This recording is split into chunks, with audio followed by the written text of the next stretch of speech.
how does the end of the world look like? When will it happen? Are we going to be conscious when our end arrives? I don't feel so good. Or is it over before we even realize it? Is it going to be a triumph of death? In his famous painting, Pieter Bruegel sets out a hellish atmosphere with a lot of reddish and brown tones, and with good reason, because he portrays a large group of skeletons demolishing the earth.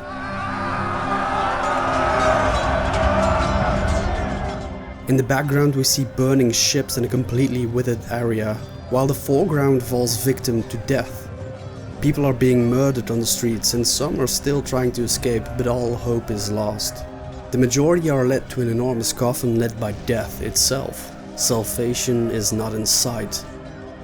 The only ones who are outside of this horrendous scenario are two lovers, but as the skeleton is glancing over their shoulders, they too will suffer their dark destiny.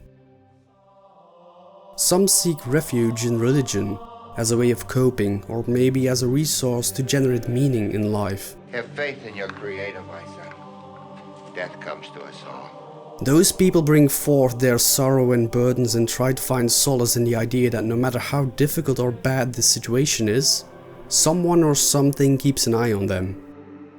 The Miracles of Saint Francis Xavier by Pieter Rubens depicts this saint on his missionary trips in Asia. A mother brings her sick child forward, while a grown man who is suffering from the plague is surrounded by presumably his loved ones. The saint is portrayed as the one who is curing these ill individuals, but ultimately only God will decide over your fate. Some will be rewarded and approved to heaven, others will be punished and led downwards to hell. Dread it, run from it, destiny arrives all the same. While religious paintings often show the curing process as it reinforces the idea of the healing power of prayer, forgiveness and saints, some artists chose to portray the suffering that comes with a lot of diseases. Take The Sick Child by Edward Munch, for example. Here we see his oldest sister Sophie on her deathbed holding hands with a dark-haired grieving woman. Sophie stares vacantly towards a black curtain, which could be interpreted as her nearing fate that awaits her. The Sick Child not only shows us the emotional response someone can have towards death, it's also a study in trauma, as Edward Munch made multiple paintings, lithographs and etchings of this moment. Feeling guilty and lost, Munch confronts his feelings over and over again and permits himself to record his despair in this vivid study of the ravages of degenerative diseases. Munch's entire life is one that is overshadowed by illness, physically with the death of his sister and mother at a very young age, but also mentally, as mental conditions ran through his family, and he himself suffered from anxiety, hallucinations and suicidal thoughts. This led him to paint his own psychological state in his very distinctive expressionist style. "I cannot get rid of any of my illnesses, for there is a lot in my art that exists only because of them," he wrote. Later he fell victim to the Spanish flu, but survived.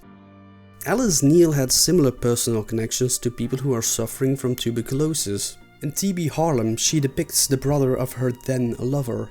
With a very dark palette, Neel calls attention to the social aspects of TBC, but also points to poverty as a social issue. She used heavy brushstrokes and outlined her subject so that it became quite flat. Our eyes, however, are drawn to the bandage on the chest. And that begs the question, are you afraid of dying? Does it hurt? Dying. Quicker than falling asleep.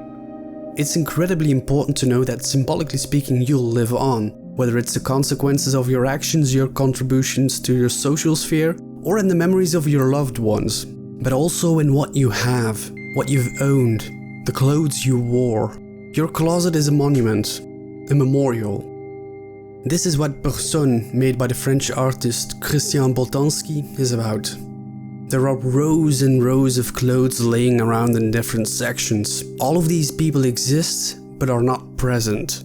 For the experience is just the same, that there is nobody here and yet the place is crowded, as the Guardian described this piece of art. Personne as in persons, personne as in no one.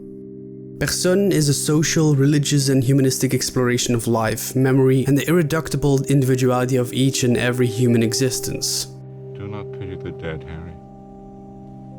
Pity the living. No matter how hard life gets, no matter how rubbish someone might treat you, they will not be able to destroy you. They do not have control over every facet of your life. You live on. And knowing that should give you a reason to accept your own demise, to confront it, to make the best out of everything you do, to be okay with dying. Well, if you're afraid of dying, it shows you have a life worth keeping. Just make sure you don't end up as a vague reflection of yourself and you'll be fine.